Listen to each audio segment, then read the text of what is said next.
सत श्री अकाल प्यारे विद्यार्थियों, अज असी करन जा रहे हैं बल अते दाब यानी फोर्स एंड प्रैशर पार्ट। तुसी अपनी 7वीं जमात विच ये पहला पढ़ चुके हो कि वस्तुआं जिहड़ियां ने वो गति किवें करदियां हन। कि तुसी मैनूं दस सकदे हो कि कोई वस्तु जिहड़ी अपनी विराम अवस्था विच पई है वो गतिशील किवें हो जाती है, ते कोई गतिशील वस्तु अपनी दिशा किवें बदल लैंदी है। इस नूं समझण दे लई आओ असी कुछ रोज़ाना जीवन के उदाहरणों नूं देखते हैं। इत्थे जिहड़ी एक फुटबॉल है उस नूं प्लेयर किक मार के अपनी आराम अवस्था तो गतिशील अवस्था विच लैके जा रहा है। दूसरी उदाहरण च देखो तुसी कि एक हॉकी का प्लेयर हॉकी की स्टिक नाल गेंद नूं सट मार के गतिशील गेंद की दिशा नूं बदल रहा है।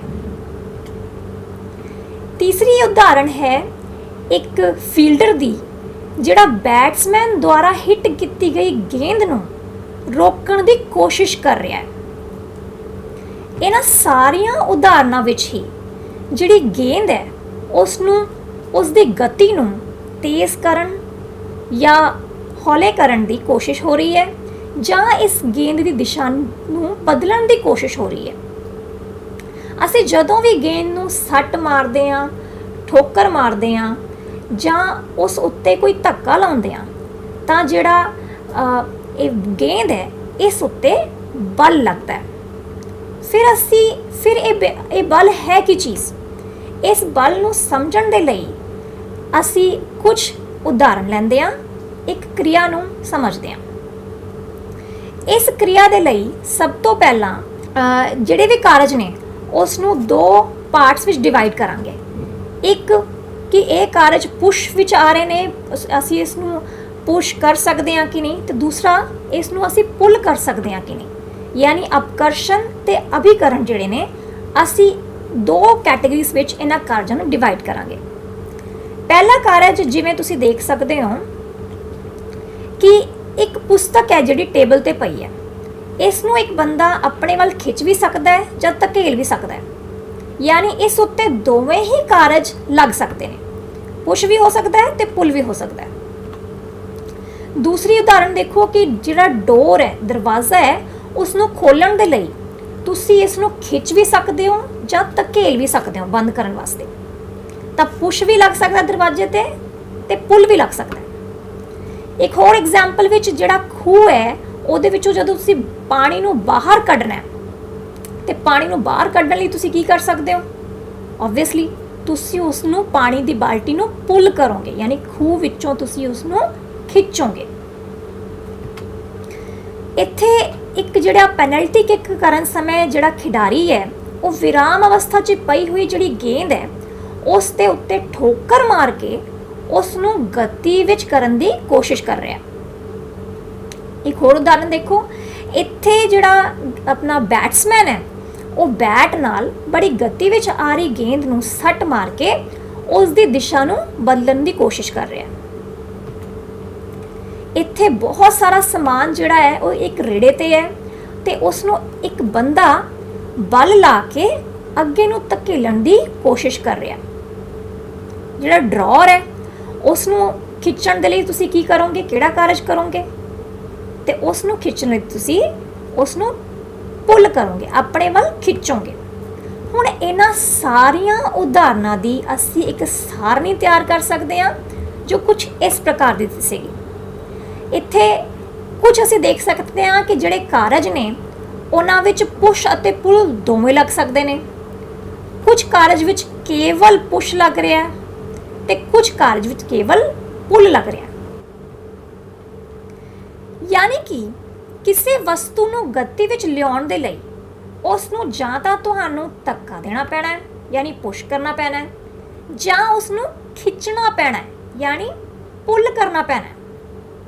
ते असी इस तों ही निष्कर्ष कढ सकदे हां आसानी नाल कि किसी वस्तु उत्ते लगण वाले धक्के जां खिचाव नूं बल कहंदे हन। बल नूं अंग्रेजी विच फोर्स भी कहा जाता है ਤੇ ਇਸ ਦੀ ਮਾਤ੍ਰਿਕ ਇਕਾਈ ਨਿਊਟਨ ਹੈ, ਜਿਸ ਨੂੰ ਅਸੀਂ n ਨਾਲ ਸੰਬੋਧਿਤ ਕਰਾਂਗੇ। ਇੱਕ ਹੋਰ ਐਗਜ਼ਾਮਪਲ ਦੇਖੋ, ਇੱਥੇ ਬਹੁਤ ਸਾਰੀਆਂ ਉਦਾਹਰਨਾਂ ਨੇ ਜਿੱਥੇ ਦੋਵੇਂ ਅਪਕਰਸ਼ਣ ਅਤੇ ਅਭਿਕਰਨ ਲੱਗ ਰਹੇ ਨੇ, ਪੁਸ਼ ਅਤੇ ਪੁਲ ਦੋਵੇਂ ਲੱਗ ਰਹੇ ਨੇ। ਇਹ ਸਾਰੇ ਜਿਹੜੇ ਕਾਰਜ ਹੋ ਰਹੇ ਨੇ ਇਹ ਸਾਨੂੰ ਇਹ ਦਰਸਾ ਰਹੇ ਨੇ ਕਿ ਕੋਈ ਵੀ ਕਾਰਜ ਹੋਣ ਦੇ ਲਈ ਬਲ ਜਿਹੜਾ ਹੈ ਉਹ ਲੱਗਣਾ ਜ਼ਰੂਰੀ ਹੈ। ਕੋਈ ਵਸਤੂ ਜਿਹੜੀ ਹੈ ਉਹ ਗਤੀ ਵਿੱਚ ਲਿਆਉਣ ਦੇ ਲਈ ਉਸ ਉੱਤੇ ਵੀ ਜਿਹੜਾ ਬਲ ਹੈ ਉਹ ਲੱਗਣਾ ਬਹੁਤ ਜ਼ਰੂਰੀ ਹੈ। ਹੁਣ ਅਸੀਂ ਬਲ ਦੇ ਬਾਰੇ ਥੋੜੀ ਹੋਰ ਜਾਣਕਾਰੀ ਪ੍ਰਾਪਤ ਕਰਦੇ ਹਾਂ ਕਿ ਇਹ ਜਿਹੜਾ ਬਲ ਹੈ ਇਹ ਆਂਦਾ ਕਿੱਥੋਂ ਹੈ। ਮੰਨ ਲਓ ਇੱਕ ਕਾਰ ਹੈ ਜਿਹੜੀ ਹਜੇ ਆਪਣੀ ਵਿਰਾਮ ਅਵਸਥਾ ਵਿੱਚ ਖੜੀ ਹੈ। ਇਸ ਕਾਰ ਦੇ ਪਿੱਛੇ ਇੱਕ ਬੰਦਾ ਖੜਾ ਹੈ। ਇਹ ਜਿਹੜਾ ਆਦਮੀ ਹੈ ਉਹ ਵੀ ਆਪਣੀ ਵਿਰਾਮ ਅਵਸਥਾ ਵਿੱਚ ਹੈ। ਤਾਂ ਤੁਸੀਂ ਮੈਨੂੰ ਸੋਚ ਕੇ ਦੱਸੋ ਕਿ ਜਿਹੜੀ ਕਾਰ ਹੈ ਕੀ ਉਹ ਅੱਗੇ ਵੱਲ ਜਾਏਗੀ? ਆਬਵੀਅਸਲੀ ਨਹੀਂ, ਕਿਉਂਕਿ ਇਸ ਟਾਈਮ ਉਸ ਕਾਰ ਉੱਤੇ ਕੋਈ ਵੀ ਬਲ ਨਹੀਂ ਲੱਗ ਰਿਹਾ। ਹੁਣ ਮੰਨ ਲਓ ਕਿ ਕਾਰ ਨੂੰ ਧਕੇਲਣ ਦੇ ਲਈ ਜਿਹੜਾ ਆਦਮੀ ਹੈ ਉਹ ਬਲ ਲਾ ਰਿਹਾ, ਉਹ ਇੱਕ ਦਿਸ਼ਾ ਵਿੱਚ ਆਪਣਾ ਪੂਰਾ ਬਲ ਲਾ ਰਿਹਾ। ਤਾਂ ਦੱਸੋ ਕੀ ਹੋਵੇਗਾ? ਹੁਣ ਜਿਹੜੀ ਇਹ ਕਾਰ ਹੈ ਇਹ ਆਸਾਨੀ ਨਾਲ ਅੱਗੇ ਨੂੰ ਵਧੇਗੀ, ਯਾਨੀ ਬਲ ਲੱਗਣ ਤੇ ਜਿਹੜੀ ਕਾਰ ਹੈ ਉਹ ਗਤੀ ਵਿੱਚ ਆ ਗਈ। ਇੱਕ ਪੁਆਇੰਟ ਹੋਰ ਨੋਟ ਕਰੋ ਕਿ ਜਦੋਂ ਆਦਮੀ ਖੜਾ ਸੀ ਤਾਂ ਉਹ ਕਾਰ ਆਪੇ ਨਹੀਂ ਚਲੀ, ਲੇਕਿਨ ਜਦੋਂ ਆਦਮੀ ਨੇ ਉਸ ਨੂੰ ਸੰਪਰਕ ਵਿੱਚ ਲਿਆ ਕਾਰ ਨੂੰ, ਤਾਂ ਬਲ ਲਾਉਣ ਤੇ ਜਿਹੜੀ ਕਾਰ ਹੈ ਉਹ ਗਤੀ ਵਿੱਚ ਆ ਗਈ। ਯਾਨੀ ਕਾਰ ਲਾਏ ਗਏ ਬਲ ਦੀ ਦਿਸ਼ਾ ਵਿੱਚ ਗਤੀ ਕਰਨਾ ਸ਼ੁਰੂ ਕਰ ਸਕਦੀ ਹੈ। ਇਸ ਦੇ ਲਈ ਆਦਮੀ ਨੂੰ ਲਗਾਤਾਰ ਜਿਹੜਾ ਧੱਕਾ ਹੈ, ਫੋਰਸ ਹੈ, ਬਲ ਹੈ, ਉਹ ਲਾਉਂਦੇ ਰਹਿਣਾ ਪਏਗਾ। ਇੱਕ ਹੋਰ ਉਦਾਹਰਣ ਦੇਖੋ ਤੁਸੀਂ, ਇੱਥੇ ਦੋ ਕੁੜੀਆਂ ਆਪਸ ਵਿੱਚ ਇੱਕ ਦੂਜੇ ਨੂੰ ਕੀ ਕਰ ਰਹੀਆਂ ਨੇ? ਧਕੇਲ ਰਹੀਆਂ ਨੇ, ਫੋਰਸ ਲਾ ਰਹੀਆਂ ਨੇ, ਬਲ ਲਾ ਰਹੀਆਂ ਨੇ। ਤੇ ਦੂਸਰੇ ਚਿੱਤਰ ਵਿੱਚ ਦੋਵੇਂ ਕੁੜੀਆਂ ਇੱਕ ਦੂਜੇ ਨੂੰ ਆਪਸ ਵਿੱਚ ਖਿੱਚ ਰਹੀਆਂ ਨੇ। ਇੱਥੇ ਵੀ ਬਲ ਲੱਗ ਰਿਹਾ, ਲੇਕਿਨ ਇੱਥੇ ਵੀ ਬਲ ਉਦੋਂ ਹੀ ਲੱਗ ਰਿਹਾ ਹੈ ਜਦੋਂ ਦੋਵੇਂ ਕੁੜੀਆਂ ਆਪਸ ਵਿੱਚ ਪਰਸਪਰ ਕਿਰਿਆ ਕਰ ਰਹੀਆਂ ਨੇ ਅਤੇ ਇੱਕ ਦੂਜੇ ਨੂੰ ਸੰਪਰਕ ਵਿੱਚ ਲਿਆ ਰਹੀਆਂ ਨੇ। ਇਸ ਤੋਂ ਸਾਨੂੰ ਇੱਕ ਨਿਸ਼ਕਰਸ਼ ਬੜੀ ਆਸਾਨੀ ਨਾਲ ਮਿਲ ਸਕਦਾ ਹੈ ਕਿ ਦੋ ਵਸਤੂਆਂ ਵਿੱਚ ਜਦੋਂ ਪਰਸਪਰ ਕਿਰਿਆ ਹੋਵੇਗੀ ਤਾਂ ਹੀ ਉਹਨਾਂ ਉੱਤੇ ਬਲ ਜਿਹੜਾ ਹੈ ਉਹ ਲੱਗਦਾ ਹੈ। ਇੱਥੇ ਇੱਕ ਹੋਰ ਚਿੱਤਰ ਤੁਸੀਂ ਦੇਖੋ ਥੱਲੇ ਕਿ ਇੱਕ ਗਾਂ ਜਿਹੜੀ ਹੈ ਉਹ ਵੀ ਬੰਦੇ ਉੱਤੇ ਬਲ ਲਾ ਰਹੀ ਹੈ, ਆਪਣੇ ਵੱਲ ਖਿੱਚ ਰਹੀ ਹੈ, ਤੇ ਬੰਦਾ ਵੀ ਉਸ ਗਾਂ ਉੱਤੇ ਬਲ ਲਾ ਰਿਹਾ ਹੈ, ਆਪਣੇ ਵੱਲ ਖਿੱਚਣ ਦੀ ਕੋਸ਼ਿਸ਼ ਕਰ ਰਿਹਾ। ਇਹ ਦੋਵੇਂ ਹੀ ਆਪਣੀ ਪੇਸ਼ੀਆਂ ਦਾ ਬਲ ਲਾ ਕੇ ਪਰਸਪਰ ਕਿਰਿਆ ਕਰ ਰਹੇ ਹਨ ਅਤੇ ਹੁਣ ਅਸੀਂ ਇਹ ਕਹਿ ਸਕਦੇ ਹਾਂ ਕਿ ਇੱਥੇ ਬਲ ਲੱਗ ਰਿਹਾ। ਆਓ ਅਸੀਂ ਬਲਾਂ ਬਾਰੇ ਕੁਝ ਹੋਰ ਖੋਜਬੀਨ ਵੀ ਕਰਦੇ ਹਾਂ। ਇੱਥੇ ਇੱਕ ਬਹੁਤ ਹੀ ਭਾਰੀ ਬਾਕਸ ਪਿਆ ਹੈ। ਇਸ ਬਾਕਸ ਨੂੰ ਪਹਿਲਾਂ ਤਾਂ ਇੱਕ ਮੁੰਡਾ ਆਇਆ ਹਿਲਾਉਣ ਦੇ ਲਈ, ਲੇਕਿਨ ਇਹ ਬਾਕਸ ਆਪਣੇ ਸਥਾਨ ਤੋਂ ਬਿਲਕੁਲ ਵੀ ਡਿਸਪਲੇਸ ਨਹੀਂ ਹੋਇਆ, ਬਿਲਕੁਲ ਵੀ ਮੂਵ ਨਹੀਂ ਹੋਇਆ। ਯਾਨੀ ਉਸ ਇਕੱਲੇ ਬੱਚੇ ਦੇ ਬਲ ਲਾਉਣ ਤੇ ਇਹ ਜਿਹੜਾ ਬਾਕਸ ਹੈ ਇਹ ਆਪਣੀ ਅਵਸਥਾ ਤੋਂ ਪਰਿਵਰਤਿਤ ਨਹੀਂ ਹੋਇਆ। ਹੁਣ ਉਸਨੇ ਇੱਕ ਹੋਰ ਬੱਚੇ ਨੂੰ ਬੁਲਾ ਲਿਆ। ਹੁਣ ਦੋ ਬੱਚੇ ਆਪਣਾ ਆਪਣਾ ਬਲ ਵੱਖਰਾ ਵੱਖਰਾ ਲਾ ਰਹੇ ਨੇ ਬਾਕਸ ਤੇ ਐਰੋ ਦੇ ਨਿਸ਼ਾਨ ਤੋਂ ਸਾਨੂੰ ਇਹ ਪਤਾ ਲੱਗ ਰਿਹਾ ਹੈ ਕਿ ਹੁਣ ਜਿਹੜਾ ਉਹ ਬਾਕਸ ਹੈ ਉਹ ਆਸਾਨੀ ਨਾਲ ਇੱਕ ਦਿਸ਼ਾ ਵਿੱਚ ਗਤੀ ਕਰਨਾ ਸ਼ੁਰੂ ਹੋ ਗਿਆ। ਇਸ ਕਿਰਿਆ ਵਿੱਚ ਤੁਸੀਂ ਦੇਖ ਸਕਦੇ ਹੋ ਕਿ ਦੋਵੇਂ ਬੱਚੇ ਆਪਸ ਵਿੱਚ ਇੱਕ ਹੀ ਦਿਸ਼ਾ ਵਿੱਚ ਮਿਲ ਕੇ ਆਪਣਾ ਬਲ ਲਾ ਰਹੇ ਨੇ, ਤਾਂ ਹੀ ਉਹ ਬਾਕਸ ਜਿਹੜਾ ਹੈ ਉਹ ਮੂਵ ਹੋਇਆ ਹੈ, ਉਹ ਤੁਰਿਆ ਹੈ। ਹੁਣ ਇਸ ਨੂੰ ਇੱਕ ਹੋਰ ਤਰੀਕੇ ਨਾਲ ਦੇਖਦੇ ਹਾਂ। ਇੱਥੇ ਜਿਹੜੇ ਦੋ ਬੱਚੇ ਨੇ ਉਹ ਆਪਸ ਵਿੱਚ ਇਸ ਵਾਰ ਵੀ ਬਲ ਲਾ ਰਹੇ ਨੇ, ਲੇਕਿਨ ਦੋਵਾਂ ਦੇ ਬਲਾਂ ਦੀ ਜਿਹੜੀ ਦਿਸ਼ਾ ਹੈ ਉਹ ਵੱਖਰੀ ਵੱਖਰੀ ਹੈ, ਉਹ ਆਪੋਜ਼ਿਟ ਹੈ, ਉਲਟ ਹੈ। ਹੁਣ ਕੀ ਹੋਵੇਗਾ? ਤੁਸੀਂ ਜਾਣਦੇ ਹੋ, ਜੇ ਤੁਸੀਂ ਆਪਣੀ ਕਲਾਸ ਦੇ ਡੈਕਸ ਨੂੰ ਦੋ ਬੱਚੇ ਉਲਟ ਦਿਸ਼ਾ ਵਿੱਚ ਬਲ ਲਾਓਗੇ ਤਾਂ ਜਾਂ ਤਾਂ ਡੈਕਸ ਮੂਵ ਕਰੇਗਾ, ਹਿਲੇਗਾ, ਜਾਂ ਉਹ ਆਪਣੀ ਆਰਾਮ ਅਵਸਥਾ ਵਿੱਚ ਪਿਆ ਰਹੇਗਾ। ਇਹੀ ਇੱਥੇ ਵੀ ਹੋ ਰਿਹਾ, ਜਿਸ ਦਾ ਵੀ ਬਲ ਜ਼ਿਆਦਾ ਤਾਕਤਵਰ ਹੋਏਗਾ ਉਸ ਦਿਸ਼ਾ ਵਿੱਚ ਇਹ ਬਾਕਸ ਜਿਹੜਾ ਹੈ ਉਹ ਹਿਲ ਜਾਏਗਾ। ਯਾਨੀ ਅਸੀਂ ਦੇਖ ਰਹੇ ਹਾਂ ਕਿ ਇੱਥੇ ਉਹੀ ਬਾਕਸ ਹੈ, ਉਹੀ ਦੋ ਬੱਚੇ ਨੇ, ਲੇਕਿਨ ਬਲ ਕਿਸ ਦਿਸ਼ਾ ਵਿੱਚ ਲੱਗ ਰਿਹਾ ਹੈ ਇਹ ਸਭ ਤੋਂ ਇੰਪੋਰਟੈਂਟ ਪੁਆਇੰਟ ਹੈ। ਜੇ ਦੋਵੇਂ ਬਲ ਇੱਕੋ ਦਿਸ਼ਾ ਵਿੱਚ ਲੱਗਣਗੇ ਤਾਂ ਜਿਹੜਾ ਬਾਕਸ ਹੈ ਉਹ ਮੂਵ ਕਰੇਗਾ, ਤੇ ਜੇ ਦੋਵੇਂ ਮੁੰਡੇ ਯਾਨੀ ਦੋਵੇਂ ਬਲ ਉਲਟ ਦਿਸ਼ਾ ਵਿੱਚ ਹੋਣਗੇ ਤਾਂ ਜਿਹੜਾ ਬਲ ਹੈ ਉਸ ਦਾ ਜਿਹੜਾ ਅਸਰ ਹੈ ਉਹ ਘੱਟ ਹੋ ਜਾਵੇਗਾ। ਇੱਕ ਹੋਰ ਐਗਜ਼ਾਮਪਲ ਤੁਸੀਂ ਦੇਖ ਸਕਦੇ ਹੋ, ਇੱਥੇ ਰੱਸਾ ਕਸੀ ਦਾ ਜਿਹੜਾ ਖੇਡ ਹੋ ਰਿਹਾ ਹੈ, ਬੱਚੇ ਆਪਸ ਵਿੱਚ ਰੱਸੇ ਨੂੰ ਖਿੱਚ ਰਹੇ ਨੇ, ਟੋਲੀਆਂ ਬਣਾ ਕੇ ਖਿੱਚ ਰਹੇ ਨੇ। ਤਾਂ ਤੁਹਾਨੂੰ ਪਤਾ ਹੈ ਇਸ ਗੇਮ ਵਿੱਚ ਪੂਰਾ ਬਲ ਲੱਗਦਾ ਹੈ ਦੋਵੇਂ ਸਾਈਡ ਦਾ। ਇਸ ਵਿੱਚ ਵੀ ਸਾਡੇ ਜਿਹੜੇ ਦੋਵੇਂ ਬਲ ਨੇ ਉਹ ਆਪੋਜ਼ਿਟ ਡਾਇਰੈਕਸ਼ਨ ਵਿੱਚ, ਉਲਟ ਦਿਸ਼ਾ ਵਿੱਚ ਲੱਗ ਰਹੇ ਨੇ। ਤੇ ਜੇ ਤਾਂ ਰੱਸਾ ਇੱਕ ਸਾਈਡ ਵੱਲ ਚੱਲ ਗਿਆ ਯਾਨੀ ਕਿ ਉਸ ਸਾਈਡ ਦੀ ਜਿਹੜੀ ਟੀਮ ਹੈ ਉਹ ਬਹੁਤ ਜ਼ਿਆਦਾ ਬਲ ਲਾ ਰਹੀ ਹੈ। ਜੇ ਰੱਸਾ ਉਸੇ ਆਪਣੀ ਆਰਾਮ ਅਵਸਥਾ ਵਿੱਚ ਰਿਹਾ, ਇਸ ਦਾ ਮਤਲਬ ਹੈ ਕਿ ਦੋਵੇਂ ਬਲ ਜਿਹੜੇ ਲੱਗ ਰਹੇ ਨੇ ਉਹ ਬਰਾਬਰ ਲੱਗ ਰਹੇ ਨੇ। ਹੁਣ ਇਸ ਤੋਂ ਅਸੀਂ ਇੱਕ ਨਿਸ਼ਕਰਸ਼ ਕੱਢਦੇ ਹਾਂ। ਇਸ ਨੂੰ ਨਿਸ਼ਕਰਸ਼ ਕੱਢਣ ਤੋਂ ਪਹਿਲਾਂ ਅਸੀਂ ਇੱਕ ਉਦਾਹਰਣ ਦੇਖਦੇ ਹਾਂ। ਉਦਾਹਰਣ ਵਿੱਚ ਤੁਸੀਂ ਦੇਖੋ ਕਿ ਇੱਕ ਸੋਫਾ ਹੈ, ਉਸ ਸੋਫੇ ਨੂੰ ਚੁੱਕ ਕੇ ਦੋ ਬੰਦੇ ਲੈ ਕੇ ਜਾ ਰਹੇ ਨੇ। ਇੱਕ ਬੰਦਾ ਉਸ ਸੋਫੇ ਤੇ 20 ਨਿਊਟਨ ਦਾ ਜਿਹੜਾ ਬਲ ਲਾ ਰਿਹਾ ਤੇ ਦੂਸਰਾ ਬੰਦਾ 25 ਨਿਊਟਨ ਦਾ ਬਲ ਲਾ ਰਿਹਾ। ਕਿਉਂਕਿ ਇਹ ਦੋਵੇਂ ਬਲ, ਧਿਆਨ ਨਾਲ ਦੇਖੋ, ਦੋਵੇਂ ਬਲ ਇੱਕੋ ਦਿਸ਼ਾ ਵਿੱਚ ਜਾ ਰਹੇ ਨੇ, 25 ਨਿਊਟਨ ਵੀ ਤੇ 20 ਨਿਊਟਨ ਵੀ। ਇਸ ਨਾਲ ਕੀ ਹੋਵੇਗਾ, ਦੋਵੇਂ ਬਲ ਆਪਸ ਵਿੱਚ ਜੁੜ ਜਾਣਗੇ ਤੇ ਇਹਨਾਂ ਦਾ ਜਿਹੜਾ ਕੁੱਲ ਬਲ ਸੋਫੇ ਤੇ ਲੱਗ ਰਿਹਾ ਹੈ ਉਹ 25 ਨਿਊਟਨ ਜਮਾ 20 ਨਿਊਟਨ ਹੋ ਜਾਏਗਾ 45 ਨਿਊਟਨ। ਤੇ ਕਿਸ ਦਿਸ਼ਾ ਵਿੱਚ ਜਾਏਗਾ ਹੁਣ ਉਹ ਸੋਫਾ, ਰਾਈਟ ਡਾਇਰੈਕਸ਼ਨ ਵਿੱਚ ਹੀ ਜਾਏਗਾ। ਯਾਨੀ ਅਸੀਂ ਇਹ ਨਿਸ਼ਕਰਸ਼ ਆਸਾਨੀ ਨਾਲ ਕੱਢ ਸਕਦੇ ਹਾਂ ਕਿ ਕਿਸੇ ਵਸਤੂ ਉੱਤੇ ਇੱਕ ਹੀ ਦਿਸ਼ਾ ਵਿੱਚ ਲਾਏ ਬਲ ਆਪਸ ਵਿੱਚ ਜੁੜ ਜਾਂਦੇ ਹਨ। ਹੁਣ ਅਸੀਂ ਦੂਸਰਾ ਰੂਪ ਦੇਖਦੇ ਹਾਂ। ਇੱਥੇ ਤੁਸੀਂ ਦੇਖ ਸਕਦੇ ਹੋ ਕਿ ਇੱਕ ਉਹੀ ਬਹੁਤ ਹੀ ਭਾਰੀ ਬਕਸਾ ਪਿਆ ਹੈ, ਲੇਕਿਨ ਇਸ ਵਾਰ ਦੋ ਬੰਦੇ ਇਸ ਨੂੰ ਬਲ ਲਾਉਣ ਦੇ ਲਈ ਉਲਟ ਦਿਸ਼ਾ ਵਿੱਚ ਖੜੇ ਨੇ।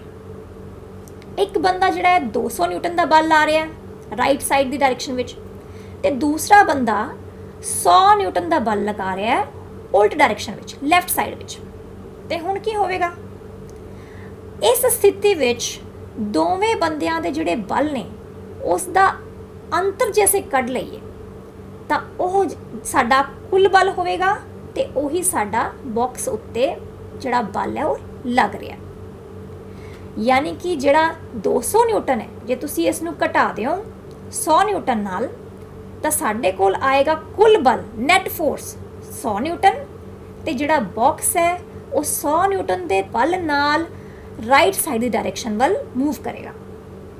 ਇਸ ਤੋਂ ਅਸੀਂ ਇਹ ਨਿਸ਼ਕਰਸ਼ ਕਰਦੇ ਹਾਂ ਕਿ ਕਿਸੇ ਵਸਤੂ ਉੱਤੇ ਦੋ ਬਲ ਉਲਟ ਦਿਸ਼ਾ ਵਿੱਚ ਕਾਰਜ ਕਰਦੇ ਹਨ ਤਾਂ ਇਸ ਉੱਤੇ ਲੱਗਣ ਵਾਲਾ ਕੁੱਲ ਬਲ ਜਿਹੜਾ ਹੈ ਉਹ ਦੋਵਾਂ ਬਲਾਂ ਦੇ ਅੰਤਰ ਦੇ ਬਰਾਬਰ ਹੁੰਦਾ ਹੈ। ਇੱਕ ਹੋਰ ਉਦਾਹਰਣ ਰਾਹੀਂ ਇਸ ਨੂੰ ਹੋਰ ਥੋੜਾ ਜਿਹਾ ਕਲੀਅਰ ਕਰਦੇ ਹਾਂ। ਇੱਥੇ ਦੇਖੋ, ਇੱਕ ਚਿੱਤਰ ਵਿੱਚ ਤੁਸੀਂ ਦੇਖ ਸਕਦੇ ਹੋ ਕਿ ਇੱਕ ਬੋਟ ਹੈ ਅਤੇ ਇਸ ਬੋਟ ਨੂੰ ਪਾਣੀ ਦੇ ਵਿੱਚ ਲਿਆਉਣ ਲਈ ਦੋਵੇਂ ਮੁੰਡੇ ਇੱਕ ਹੀ ਡਾਇਰੈਕਸ਼ਨ ਵਿੱਚ ਆਪਣਾ ਬਲ ਲਗਾ ਰਹੇ ਨੇ। ਇੱਕ ਮੁੰਡਾ ਜਿਹੜਾ ਬਲ ਲਾ ਰਿਹਾ ਬੋਟ ਦੇ ਉੱਤੇ ਉਹ 70 ਨਿਊਟਨ ਹੈ ਤੇ ਦੂਸਰਾ ਮੁੰਡਾ ਜਿਹੜਾ ਬਲ ਲਾ ਰਿਹਾ ਉਹ 90 ਨਿਊਟਨ ਹੈ। ਤੇ ਦੋਵੇਂ ਜਿਹੜੇ ਬਲ ਨੇ ਆਪਸ ਵਿੱਚ ਕੁੱਲ ਬਲ ਅਸੀਂ ਕਿੱਦਾਂ ਦੱਸ ਸਕਦੇ ਹਾਂ, ਕਿਉਂਕਿ ਇਹ ਦੋਵੇਂ ਬਲ ਇੱਕ ਹੀ ਦਿਸ਼ਾ ਵਿੱਚ ਲੱਗ ਰਹੇ ਨੇ, ਇਸ ਲਈ ਦੋਵੇਂ ਬਲ ਆਪਸ ਵਿੱਚ ਜੁੜ ਜਾਣਗੇ। 70 ਨਿਊਟਨ ਜਮਾ 90 ਨਿਊਟਨ, ਟੋਟਲ ਸਾਡਾ ਹੋ ਜਾਏਗਾ ਕੁੱਲ ਬਲ 160 ਨਿਊਟਨ। ਕਿਉਂਕਿ ਦੋਵੇਂ ਬਲਾਂ ਦੀ ਡਾਇਰੈਕਸ਼ਨ ਲੈਫਟ ਸਾਈਡ ਵਿੱਚ ਹੈ, ਇਸ ਲਈ ਬੋਟ ਵੀ 160 ਨਿਊਟਨ ਦੇ ਬਲ ਰਾਹੀਂ ਲੈਫਟ ਡਾਇਰੈਕਸ਼ਨ ਵੱਲ ਜਾਏਗੀ। ਹੁਣ ਆਉਂਦੇ ਹਾਂ ਆਪਾਂ ਦੂਸਰੇ ਕੇਸ ਵਿੱਚ। ਇੱਥੇ ਤੁਸੀਂ ਦੇਖ ਸਕਦੇ ਹੋ ਕਿ ਦੋ ਡੌਗਸ ਨੇ, ਇੱਕ ਡੌਗ ਥੋੜਾ ਵੱਡਾ ਹੈ ਤੇ ਦੂਸਰਾ ਥੋੜਾ ਛੋਟਾ ਹੈ। ਜਿਹੜਾ ਪਹਿਲਾ ਡੌਗ ਹੈ ਉਹ ਵੱਡਾ ਵਾਲਾ ਡੌਗ ਜਿਹੜਾ ਹੈ ਉਹ 12 ਨਿਊਟਨ ਦਾ ਜਿਹੜਾ ਹੈ ਬਲ ਲਾ ਰਿਹਾ ਤੇ ਜਿਹੜਾ ਛੋਟਾ ਵਾਲਾ ਡੌਗ ਹੈ ਉਹ 10 ਨਿਊਟਨ ਦਾ ਬਲ ਲਾ ਰਿਹਾ। ਤੇ ਦੋਵੇਂ ਡੌਗ ਆਪਸ ਵਿੱਚ ਇੱਕ ਵਸਤੂ ਨੂੰ ਆਪਣੇ ਵੱਲ ਖਿੱਚਣ ਦੀ ਕੋਸ਼ਿਸ਼ ਕਰ ਰਹੇ ਨੇ, ਲੇਕਿਨ ਉਲਟ ਦਿਸ਼ਾ ਵਿੱਚ। ਅਸੀਂ ਜਾਣਦੇ ਹਾਂ ਕਿ ਜਦੋਂ ਦੋਵੇਂ ਬਲ ਉਲਟ ਦਿਸ਼ਾ ਵਿੱਚ ਲੱਗਣਗੇ ਤਾਂ ਜਿਹੜਾ ਕੁੱਲ ਬਲ ਉਸ ਵਸਤੂ ਉੱਤੇ ਲੱਗੇਗਾ ਉਹ ਦੋਵੇਂ ਬਲਾਂ ਦਾ ਅੰਤਰ ਹੋਵੇਗਾ। ਯਾਨੀ 12 ਨਿਊਟਨ ਨੂੰ ਘਟਾ ਦਿਓ 10 ਨਿਊਟਨ ਦੇ ਨਾਲ ਤਾਂ 2 ਨਿਊਟਨ ਦਾ ਜਿਹੜਾ ਬਲ ਹੈ ਉਹ ਰਾਈਟ ਡਾਇਰੈਕਸ਼ਨ ਵਿੱਚ ਲੱਗੇਗਾ ਅਤੇ ਜਿਹੜੀ ਵਸਤੂ ਹੈ ਉਹ ਰਾਈਟ ਡਾਇਰੈਕਸ਼ਨ ਵੱਲ ਗਤੀ ਕਰੇਗੀ। ਇੱਕ ਹੋਰ ਕੇਸ ਤੁਸੀਂ ਦੇਖ ਸਕਦੇ ਹੋ। ਇਸ ਕੇਸ ਵਿੱਚ ਜਿਹੜਾ ਇੱਕ ਬਾਕਸ ਹੈ ਇਹਦੇ ਉੱਤੇ 2 ਬਲ ਲੱਗ ਰਹੇ ਨੇ 3F ਤੇ ਯਾਨੀ 3 ਨਿਊਟਨ ਦਾ ਫੋਰਸ ਲੈਫਟ ਸਾਈਡ ਵਿੱਚ ਹੈ ਤੇ 3 ਨਿਊਟਨ ਦਾ ਹੀ ਫੋਰਸ ਰਾਈਟ ਸਾਈਡ ਵਿੱਚ ਹੈ। ਕਿਉਂਕਿ ਦੋਵੇਂ ਬਲ ਆਪੋਜ਼ਿਟ ਡਾਇਰੈਕਸ਼ਨ ਵਿੱਚ ਨੇ, ਉਲਟ ਡਾਇਰੈਕਸ਼ਨ ਵਿੱਚ ਨੇ, ਤਾਂ ਕੀ ਹੋਏਗਾ, ਇਹਨਾਂ ਦਾ ਜਿਹੜਾ ਕੁੱਲ ਬਲ ਹੋਏਗਾ ਉਹ ਦੋਵੇਂ ਬਲਾਂ ਦਾ ਅੰਤਰ ਹੋਏਗਾ। ਤੇ ਜਦੋਂ ਅਸੀਂ ਇਸ ਦਾ ਅੰਤਰ ਕੱਢਦਾ ਸਾਨੂੰ ਕੀ ਮਿਲੇਗਾ, ਕੁੱਲ ਬਲ ਹੋ ਜਾਏਗਾ 0 ਦੇ ਬਰਾਬਰ। ਇਸ ਤੋਂ ਸਾਨੂੰ ਇਹ ਨਿਸ਼ਕਰਸ਼ ਮਿਲਦਾ ਹੈ ਕਿ ਜੇ 2 ਬਰਾਬਰ ਬਲ ਉਲਟ ਦਿਸ਼ਾ ਵਿੱਚ ਲੱਗਣ ਤਾਂ ਕੁੱਲ ਬਲ ਜਿਹੜਾ ਹੈ ਉਹ 0 ਦੇ ਬਰਾਬਰ ਹੋ ਜਾਂਦਾ ਹੈ। ਇਸ ਨੂੰ ਉਦਾਹਰਨਾਂ ਰਾਹੀਂ ਅਸੀਂ ਸਮਝ ਸਕਦੇ ਹਾਂ। ਇੱਥੇ ਦੁਬਾਰਾ ਜਿਹੜਾ ਰੱਸਾ ਹੈ ਉਸ ਨੂੰ ਬੱਚਿਆਂ ਦੀਆਂ ਟੋਲੀਆਂ ਆਪਣੇ ਵੱਲ ਖਿੱਚ ਰਹੀਆਂ ਨੇ। ਕਿਉਂਕਿ ਰੱਸਾ ਬਿਲਕੁਲ ਵੀ ਮੂਵ ਨਹੀਂ ਹੋ ਰਿਹਾ ਆਪਣੀ ਪੋਜੀਸ਼ਨ ਤੋਂ, ਤਾਂ ਕੀ ਹੋਵੇਗਾ, ਜਿਹੜਾ ਕੁੱਲ ਬਲ ਹੈ ਉਹ 0 ਦੇ ਬਰਾਬਰ ਹੋ ਗਿਆ ਤੇ ਰੱਸਾ ਆਪਣੀ ਆਰਾਮ ਅਵਸਥਾ ਵਿੱਚ ਹੀ ਰਹੇਗਾ। ਦੂਸਰੀ ਐਗਜ਼ਾਮਪਲ ਤੁਸੀਂ ਦੇਖੋ। ਇੱਥੇ 2 ਹਾਥੀ ਜਿਹੜੇ ਨੇ ਇੱਕ ਲੱਕੜ ਦੇ ਪੀਸ ਨੂੰ ਆਪਣੇ ਵੱਲ ਖਿੱਚਣ ਦੀ ਕੋਸ਼ਿਸ਼ ਕਰ ਰਹੇ ਨੇ, ਲੇਕਿਨ ਦੋਵੇਂ ਹਾਥੀ ਜਿਹੜੇ ਨੇ ਉਹ ਆਪੋਜ਼ਿਟ ਡਾਇਰੈਕਸ਼ਨ ਵਿੱਚ ਬਰਾਬਰ ਦਾ ਬਲ ਲਾ ਰਹੇ ਨੇ। ਇੱਕ ਜਿਹੜਾ ਹੈ ਉਹ 200 ਨਿਊਟਨ ਦਾ ਬਲ ਲਾ ਰਿਹਾ ਹੈ ਤੇ ਦੂਸਰਾ ਹਾਥੀ 200 ਨਿਊਟਨ ਦਾ ਬਲ ਲੈਫਟ ਸਾਈਡ ਵਿੱਚ ਲਾ ਰਿਹਾ ਹੈ ਤੇ ਇੱਕ ਰਾਈਟ ਸਾਈਡ ਵਿੱਚ ਲਾ ਰਿਹਾ। ਤੇ ਹੁਣ ਤੁਸੀਂ ਮੈਨੂੰ ਦੱਸ ਸਕਦੇ ਹੋ ਕਿ ਜਿਹੜਾ ਕੁੱਲ ਬਲ ਹੈ ਉਹ ਕਿੰਨਾ ਲੱਗੇਗਾ। ਤੇ ਅਸੀਂ ਦੋਵਾਂ ਬਲਾਂ ਦਾ ਅੰਤਰ ਕੱਢ ਲੈਂਦੇ ਆ। 200 ਮਾਈਨਸ ਕਰ ਦੋ 200 ਨਾਲ, ਸਾਡੇ ਕੋਲ ਆ ਗਿਆ 0 ਯਾਨੀ 0 ਨਿਊਟਨ ਬਲ। ਯਾਨੀ ਜਿਹੜਾ ਲੱਕੜ ਦਾ ਟੁਕੜਾ ਹੈ ਉਹ ਕਿਸੇ ਵੀ ਡਾਇਰੈਕਸ਼ਨ ਵਿੱਚ ਗਤੀ ਨਹੀਂ ਕਰੇਗਾ, ਉਹ ਆਰਾਮ ਅਵਸਥਾ ਵਿੱਚ ਹੀ ਰਹੇਗਾ ਆਪਣੀ। ਇਸ ਲਈ ਇਹ ਹੋ ਗਿਆ ਸਾਡਾ ਇੱਕ ਕੇਸ। ਹੁਣ ਅਸੀਂ ਨਿਸ਼ਕਰਸ਼ ਕੱਢਦੇ ਹਾਂ ਕਿ ਇੱਕ ਬਲ ਦੂਜੇ ਨਾਲੋਂ ਵੱਡਾ ਹੋ ਸਕਦਾ ਹੈ, ਛੋਟਾ ਹੋ ਸਕਦਾ ਹੈ ਜਾਂ ਬਰਾਬਰ ਹੋ ਸਕਦਾ ਹੈ। ਇਸ ਦੀ ਤੀਬਰਤਾ ਅਕਸਰ ਇਸ ਦੇ ਨਤੀਜੇ ਤੋਂ ਮਾਪੀ ਜਾਂਦੀ ਹੈ ਅਤੇ ਬਲ ਬਾਰੇ ਦੱਸਦੇ ਸਮੇਂ ਸਾਨੂੰ ਉਸ ਦੀ ਦਿਸ਼ਾ ਦਾ ਵਰਣਨ ਕਰਨਾ ਬਹੁਤ ਜ਼ਰੂਰੀ ਹੈ। ਤੁਸੀਂ ਸਾਰੇ ਕੇਸਿਸ ਦੇਖ ਚੁੱਕੇ ਹੋ ਬੱਚਿਓ ਕਿ ਸਾਰੇ ਕੇਸਿਸ ਵਿੱਚ ਜਿਹੜਾ ਬਲ ਹੈ ਉਸ ਦੀ ਦਿਸ਼ਾ ਸਭ ਤੋਂ ਇੰਪੋਰਟੈਂਟ ਹੈ ਸਾਡੇ ਲਈ। ਹੁਣ ਬਲ ਜਿਹੜੇ ਨੇ ਉਹ ਪ੍ਰਭਾਵ ਕਿਸ ਤਰ੍ਹਾਂ ਦੇ ਪਾਉਂਦੇ ਨੇ।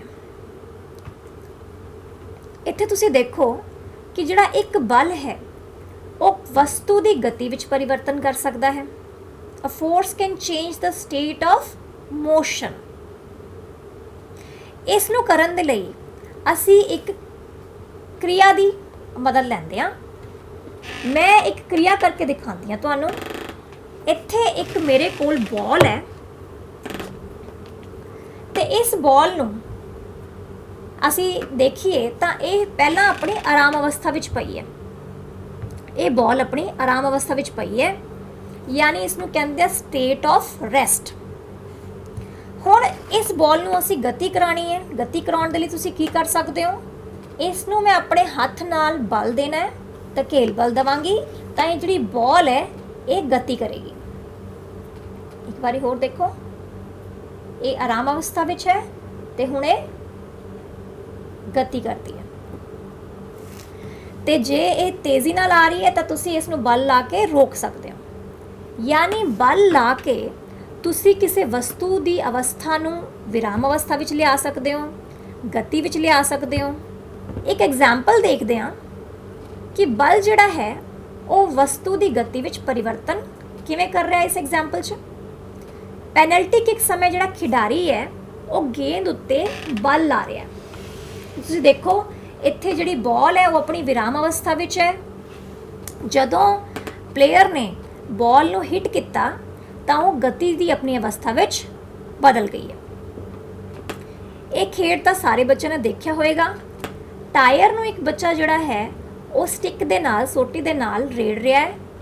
ਜਦੋਂ ਉਹ ਜਿਹੜੀ ਟਾਇਰ ਹੈ ਉਹ ਮੂਵ ਕਰ ਰਿਹਾ, ਬਾਰ-ਬਾਰ ਜਦੋਂ ਬੱਚਾ ਸਟਿਕ ਨਾਲ ਇਸ ਨੂੰ ਹਿੱਟ ਕਰ ਰਿਹਾ, ਸਟ੍ਰਾਈਕ ਕਰ ਰਿਹਾ, ਸੱਟ ਮਾਰ ਰਿਹਾ ਹੈ, ਤਾਂ ਜਿਹੜੇ ਟਾਇਰ ਹੈ ਉਹ ਮੂਵ ਕਰਦਾ ਜਾ ਰਿਹਾ, ਉਸ ਦੀ ਜਿਹੜੀ ਗਤੀ ਹੈ, ਉਸ ਦੀ ਚਾਲ ਹੈ, ਉਹ ਹੌਲੇ-ਹੌਲੇ ਵੱਧਦੀ ਜਾ ਰਹੀ ਹੈ। ਇੱਕ ਹੋਰ ਕਿਰਿਆ ਰਾਹੀਂ ਅਸੀਂ ਇਹ ਦੇਖਦੇ ਹਾਂ ਕਿ ਬਲ ਜਿਹੜਾ ਹੈ ਉਹ ਕਿਸੇ ਦੀ ਡਾਇਰੈਕਸ਼ਨ, ਗਤੀ ਦੀ ਡਾਇਰੈਕਸ਼ਨ ਨੂੰ, ਦਿਸ਼ਾ ਨੂੰ ਕਿਵੇਂ ਬਦਲਦਾ ਹੈ। ਇਸ ਦੇ ਲਈ ਦੇਖੋ, ਇੱਕ ਮੇਰੇ ਕੋਲ ਇੱਕ ਗੇਂਦ ਹੈ ਤੇ ਇੱਕ ਸਕੇਲ ਹੈ, ਠੀਕ ਹੈ। ਤੇ ਇਹ ਮੈਂ ਜਦੋਂ ਗੇਂਦ ਨੂੰ ਸਕੇਲ ਤੇ ਉੱਤੇ ਮਾਰਾਂਗੀ ਤਾਂ ਇਸ ਦੀ ਡਾਇਰੈਕਸ਼ਨ ਜਿਹੜੀ ਹੈ ਉਹ ਮੈਂ ਬਦਲ ਸਕਦੀ ਹਾਂ। ਗਤੀਸ਼ੀਲ ਗੇਂਦ ਦੀ ਡਾਇਰੈਕਸ਼ਨ ਮੈਂ ਸਕੇਲ ਯਾਨੀ ਬਲ ਲਾ ਕੇ ਇਸ ਦੀ ਡਾਇਰੈਕਸ਼ਨ ਨੂੰ ਆਸਾਨੀ ਨਾਲ ਬਦਲ ਸਕਦੀ ਹਾਂ। ਇਹਨਾਂ ਸਾਰੀਆਂ ਕਿਰਿਆਵਾਂ ਤੋਂ ਸਾਨੂੰ ਇਹ ਨਿਸ਼ਕਰਸ਼ ਮਿਲਦਾ ਹੈ ਕਿ ਅਸੀਂ ਕਿਸੇ ਵਸਤੂ ਨੂੰ ਜੇ ਗਤੀਸ਼ੀਲ ਹੈ ਉਸ ਨੂੰ ਵਿਰਾਮ ਅਵਸਥਾ ਵਿੱਚ ਲਿਆ ਸਕਦੇ ਹਾਂ ਬਲ ਲਾ ਕੇ, ਕਿਸੇ ਦੀ ਬਲ ਲਾ ਕੇ ਅਸੀਂ ਗਤੀ ਦੀ ਦਿਸ਼ਾ ਬਦਲ ਸਕਦੇ ਹਾਂ। ਹੁਣ ਆਪਾਂ ਅਗਲਾ ਦੇਖਦੇ ਹਾਂ ਕਿ ਬਲ ਕਿਸੇ ਵਸਤੂ ਦੀ ਬਣਾਵਟ ਨੂੰ ਕਿਵੇਂ ਪਰਿਵਰਤਿਤ ਕਰ ਸਕਦਾ ਹੈ। ਇੱਥੇ ਦੇਖੋ, ਇੱਕ ਜਿਹੜਾ ਲੈਮਨ ਹੈ, ਨਿੰਬੂ ਹੈ, ਇਸ ਨੂੰ ਦਬਾ ਕੇ ਇਸ ਦਾ ਜਿਹੜਾ ਪੂਰੀ ਸ਼ੇਪ ਹੈ ਉਹ ਚੇਂਜ ਹੋ ਜਾਂਦੀ ਹੈ। ਇੱਕ ਬॉल ਨੂੰ ਦਬਾ ਕੇ ਇਸ ਦੀ ਸ਼ੇਪ ਚੇਂਜ ਹੋ ਰਹੀ ਹੈ, ਤੇ ਇੱਕ ਸਪਰਿੰਗ ਹੈ, ਇਸ ਨੂੰ ਦਬਾ ਕੇ ਇਸ ਦੀ ਜਿਹੜੀ ਸ਼ੇਪ ਹੈ ਉਹ ਚੇਂਜ ਹੋ ਰਹੀ ਹੈ।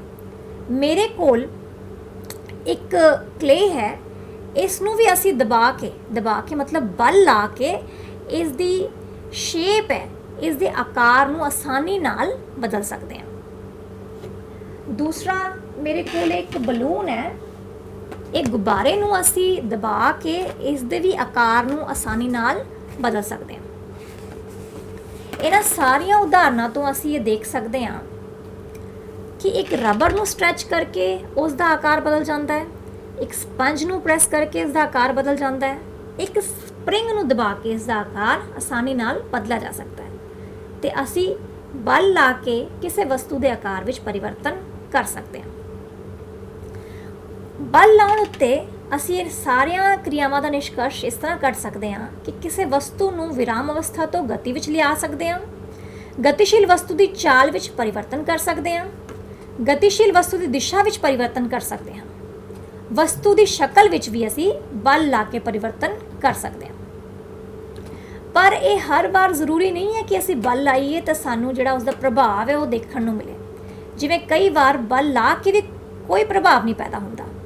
ਦੀਵਾਰ ਉੱਤੇ ਤੁਸੀਂ ਧੱਕਾ ਲਾਓ ਤਾਂ ਵੀ ਉਸ ਉੱਤੇ ਕੋਈ ਪ੍ਰਭਾਵ ਨਹੀਂ ਹੁੰਦਾ। ਟਾਈਪਸ ਆਫ ਫੋਰਸਿਸ, ਬਲ ਜਿਹੜੇ ਨੇ ਉਹ ਦੋ ਪ੍ਰਕਾਰ ਦੇ ਅਸੀਂ ਬੇਸਿਕਲੀ ਡਿਵਾਈਡ ਕਰ ਸਕਦੇ ਨੇ। ਇੱਕ ਹੈ ਸਾਡਾ ਸੰਪਰਕ ਬਲ ਤੇ ਦੂਸਰਾ ਅਸੰਪਰਕ ਬਲ, ਯਾਨੀ ਕੰਟੈਕਟ ਫੋਰਸਿਸ ਅਤੇ ਨਾਨ ਕੰਟੈਕਟ ਫੋਰਸਿਸ।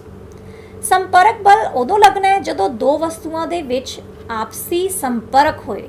ਜਿਵੇਂ ਜਦੋਂ ਤੁਸੀਂ ਪੈਨਸਿਲ ਨਾਲ ਲਿਖਦੇ ਹੋ ਤਾਂ ਕਾਪੀ ਅਤੇ ਪੈਨਸਿਲ ਦੋਵੇਂ ਆਪਸ ਦੇ ਸੰਪਰਕ ਵਿੱਚ ਨੇ ਤੇ ਜਿਹੜਾ ਤੁਹਾਡਾ ਹੱਥ ਦਾ ਬਲ ਹੈ ਉਹ ਪੈਨਸਿਲ ਉੱਤੇ ਲੱਗ ਰਿਹਾ, ਇਸ ਨੂੰ ਅਸੀਂ ਸੰਪਰਕ ਬਲ ਕਹਿ ਸਕਦੇ ਹਾਂ। ਸੰਪਰਕ ਬਲ ਦੇ ਬਹੁਤ ਸਾਰੇ ਪ੍ਰਕਾਰ ਨੇ, ਜਿਵੇਂ ਇੱਥੇ ਪੇਸ਼ੀ ਬਲ ਹੈ। ਪੇਸ਼ੀ ਬਲ ਉਹ ਬਲ ਹੈ ਜਿਹੜਾ ਸਾਡਾ ਸਰੀਰ ਆਪਣੀ ਮਾਸਪੇਸ਼ੀਆਂ ਦੁਆਰਾ ਲਗਾਉਂਦਾ ਹੈ। ਚਿੱਤਰ ਵਿੱਚ ਇੱਕ ਬੰਦਾ ਜਿਹੜਾ ਹੈ weight ਨੂੰ ਚੁੱਕ ਰਿਹਾ ਹੈ ਤੇ ਆਪਣੀ ਮਾਸਪੇਸ਼ੀਆਂ ਰਾਹੀਂ ਉਹ ਇਸ ਕਾਰਜ ਨੂੰ ਆਸਾਨੀ ਨਾਲ ਕਰ ਸਕਦਾ ਹੈ। ਦੂਸਰੇ ਚਿੱਤਰ ਵਿੱਚ ਜਿਹੜੀ ਗਾਂ ਹੈ ਉਸ ਨੂੰ ਜਿਹੜਾ ਆਦਮੀ ਹੈ ਉਹ ਆਪਣੇ ਵੱਲ ਖਿੱਚ ਰਿਹਾ ਹੈ। ਦੋਵੇਂ ਗਾਂ ਅਤੇ ਆਦਮੀ ਇੱਕ ਦੂਸਰੇ ਉੱਤੇ ਖਿੱਚ ਰਹੇ ਨੇ, ਇੱਕ ਦੂਸਰੇ ਨੂੰ ਆਪਣੇ ਵੱਲ ਖਿੱਚ ਰਹੇ ਨੇ, ਤੇ ਇਹ ਜਿਹੜਾ ਬਲ ਹੈ ਉਹ ਉਹਨਾਂ ਦਾ ਪੇਸ਼ੀਆਂ ਰਾਹੀਂ ਹੋ ਰਿਹਾ ਹੈ। ਅਗਲੀ ਜਿਹੜਾ ਸੰਪਰਕ ਬਲ ਹੈ ਉਹ ਹੈ ਰਗੜ।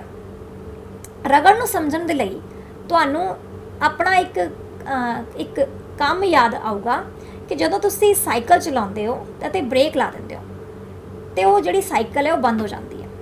ਜਾਂ ਤੁਸੀਂ ਪੈਡਲ ਨਾ ਮਾਰੋ ਤਾਂ ਸਾਈਕਲ ਹੌਲੇ ਹੁੰਦੇ ਹੋਏ ਬੰਦ ਹੋ ਜਾਏਗੀ। ਇਸ ਵਿੱਚ ਤੁਸੀਂ ਦੇਖ ਸਕਦੇ ਹੋ ਕਿ ਜਿਹੜਾ ਬਲ ਲੱਗ ਰਿਹਾ ਹੈ ਉਹ ਹਮੇਸ਼ਾ ਉਸ ਦੀ ਗਤੀ ਦੀ ਦਿਸ਼ਾ ਤੋਂ ਉਲਟ ਲੱਗ ਰਿਹਾ ਹੈ। ਉਸ ਦੀ ਜਿਹੜੀ ਗਤੀ ਹੈ ਉਸ ਨੂੰ ਹੌਲੇ ਕਰ ਰਿਹਾ। ਇਸ ਤਰ੍ਹਾਂ ਦੇ ਬਲ ਨੂੰ ਅਸੀਂ ਰਗੜ ਬਲ ਕਹਿੰਦੇ ਹਾਂ। ਰਗੜ ਬਲ ਸਾਰੀਆਂ ਗਤੀਸ਼ੀਲ ਵਸਤੂਆਂ ਉੱਤੇ ਅਤੇ ਦੋ ਸਤਹਾਂ ਦੇ ਸੰਪਰਕ ਦੇ ਕਾਰਨ ਪੈਦਾ ਹੁੰਦਾ ਹੈ। ਇਸ ਦੀ ਦਿਸ਼ਾ ਹਮੇਸ਼ਾ ਗਤੀ ਦੀ ਦਿਸ਼ਾ ਤੋਂ ਉਲਟ ਹੁੰਦੀ ਹੈ। ਨਾਨ ਕੰਟੈਕਟ ਫੋਰਸਿਸ ਅਸੰਪਰਕ ਬਲ, ਜਿਹੜਾ ਫੋਰਸ ਵਿੱਚ ਦੋ ਵਸਤੂਆਂ ਆਪਸ ਦੇ ਵਿੱਚ ਸੰਪਰਕ ਵਿੱਚ ਨਾ ਹੋਣ ਉਹਨਾਂ ਨੂੰ ਅਸੀਂ ਅਸੰਪਰਕ ਬਲ ਕਹਿੰਦੇ ਹਾਂ। ਇੱਥੇ ਜਿਵੇਂ ਚੁੰਬਕੀ ਬਲ ਤੁਸੀਂ ਲੈ ਸਕਦੇ ਹੋ। ਚੁੰਬਕ ਜਿਹੜਾ ਹੈ ਬਗੈਰ ਸੰਪਰਕ ਵਿੱਚ ਆਏ ਹੀ ਬਲ ਲਾ ਸਕਦਾ ਹੈ, ਇਸ ਲਈ ਇਹ ਅਸੰਪਰਕ ਬਲ ਦਾ ਉਦਾਹਰਣ ਹੈ। ਜਿਵੇਂ ਇੱਥੇ ਮੇਰੇ ਕੋਲ ਇੱਕ ਚੁੰਬਕ ਹੈ, ਇਸ ਨੂੰ ਮੈਂ ਦੂਸਰੇ ਚੁੰਬਕ ਨਾਲ ਧਕੇਲ ਰਹੀ ਹਾਂ। ਇਹ ਦੋਵੇਂ ਹੀ ਚੁੰਬਕ ਆਪਸ ਵਿੱਚ ਨਹੀਂ ਚਿਪਕ ਰਹੇ, ਲੇਕਿਨ ਇਹ ਇੱਕ ਦੂਸਰੇ ਨੂੰ ਧਕੇਲ ਰਹੇ। ਦੂਸਰੀ ਐਗਜ਼ਾਮਪਲ ਹੈ ਸਾਡਾ ਸਥਿਰ ਬਿਜਲੀ ਬਲ। ਇਸ ਵਿੱਚ ਕਾਗਜ਼ ਨਾਲ ਰਗੜ ਕੇ ਸਟ੍ਰॉ ਦੂਸਰੇ ਸਟ੍ਰॉ ਨੂੰ ਆਕਰਸ਼ਿਤ ਕਰਦੀ ਹੈ, ਤੇ ਜੇ ਅਸੀਂ ਦੋਵੇਂ ਹੀ ਸਟ੍ਰॉਜ਼ ਨੂੰ ਕਾਗਜ਼ ਨਾਲ ਰਗੜ ਦਈਏ ਤਾਂ ਇਹ ਇੱਕ ਦੂਸਰੇ ਨੂੰ ਪ੍ਰਤੀ ਆਕਰਸ਼ਿਤ ਕਰਦੀਆਂ ਹਨ। ਤੀਸਰਾ ਸਾਡਾ ਗੁਰੂਤਵਾਕਰਸ਼ਣ ਬਲ ਹੈ। ਇਹ ਬਲ ਜਿਹੜਾ ਹੈ ਵਸਤੂਆਂ ਧਰਤੀ ਦੇ ਵੱਲ ਇਸ ਲਈ ਡਿੱਗਦੀਆਂ ਹਨ ਕਿਉਂਕਿ ਧਰਤੀ ਉਹਨਾਂ ਨੂੰ ਆਪਣੇ ਵੱਲ ਆਕਰਸ਼ਿਤ ਕਰਦੀ ਹੈ। ਸੰਸਾਰ ਵਿੱਚ ਸਾਰੀਆਂ ਹੀ ਵਸਤੂਆਂ ਉੱਤੇ ਗੁਰੂਤਵਾਕਰਸ਼ਣ ਬਲ ਲੱਗਦਾ ਹੈ ਤੇ ਸਾਰੀਆਂ ਹੀ ਵਸਤੂਆਂ ਇੱਕ ਦੂਸਰੇ ਨੂੰ ਆਪਣੇ ਵੱਲ ਖਿੱਚਦੀਆਂ ਨੇ, ਆਕਰਸ਼ਿਤ ਕਰਦੀਆਂ ਨੇ। ਜਿਹੜਾ ਫਰੂਟ ਹੈ, ਫਲ ਹੈ, ਉਹ ਪੇੜ ਤੋਂ ਥੱਲੇ ਕਿਉਂ ਡਿੱਗ ਰਿਹਾ? ਕਿਉਂਕਿ ਜਿਹੜਾ ਧਰਤੀ ਹੈ ਉਹ ਆਪਣੇ ਵੱਲ ਆਕਰਸ਼ਣ ਕਰ ਰਹੀ ਹੈ ਉਸ ਫਰੂਟ ਨੂੰ, ਤੇ ਗੁਰੂਤਵਾਕਰਸ਼ਣ ਦੇ ਕਾਰਨ ਉਹ ਥੱਲੇ ਆ ਕੇ ਡਿੱਗ ਰਿਹਾ। ਇਹ ਵੀ ਸਾਡਾ ਇੱਕ ਅਸੰਪਰਕ ਬਲ ਹੈ। ਇਸ ਤਰ੍ਹਾਂ ਅਸੀਂ ਪਾਠ ਦਾ ਸਾਰ ਕੱਢ ਸਕਦੇ ਹਾਂ। ਬਲ ਧੱਕਾ ਦੇਣਾ ਜਾਂ ਖਿੱਚਣ ਹੋ ਸਕਦਾ ਹੈ। ਬਲ ਪਰਸਪਰ ਕਿਰਿਆ ਦੇ ਕਾਰਨ ਲੱਗਦੇ ਹਨ। ਇਸ ਦੀ ਇਕਾਈ ਜਿਹੜੀ ਹੈ ਨਿਊਟਨ ਹੈ। ਕਿਸੇ ਵਸਤੂ ਉੱਤੇ ਲੱਗਣ ਵਾਲਾ ਬਲ ਉਸ ਦੀ ਗਤੀ ਦੀ ਅਵਸਥਾ ਵਿੱਚ ਜਾਂ ਉਸ ਦੀ ਬਣਾਵਟ ਵਿੱਚ ਪਰਿਵਰਤਨ ਕਰ ਸਕਦਾ ਹੈ, ਤੇ ਇਹ ਕਿਸੇ ਵਸਤੂ ਉੱਤੇ ਇੱਕ ਹੀ ਦਿਸ਼ਾ ਵਿੱਚ ਲਾਏ ਬਲ ਹਮੇਸ਼ਾ ਆਪਸ ਵਿੱਚ ਜੁੜਦੇ ਹਨ, ਤੇ ਉਲਟ ਦਿਸ਼ਾ ਵਿੱਚ ਜਿਹੜੇ ਲਾਏ ਜਾਂਦੇ ਬਲ ਨੇ ਅਸੀਂ ਉਹਨਾਂ ਦਾ ਅੰਤਰ ਕੱਢਦੇ ਹਾਂ। ਤੇ ਬਲ ਜਿਹੜਾ ਹੈ ਸੰਪਰਕ ਜਾਂ ਅਸੰਪਰਕ ਬਲ ਦੇ ਕਾਰਨ ਹੋ ਸਕਦਾ ਹੈ। ਧੰਨਵਾਦ।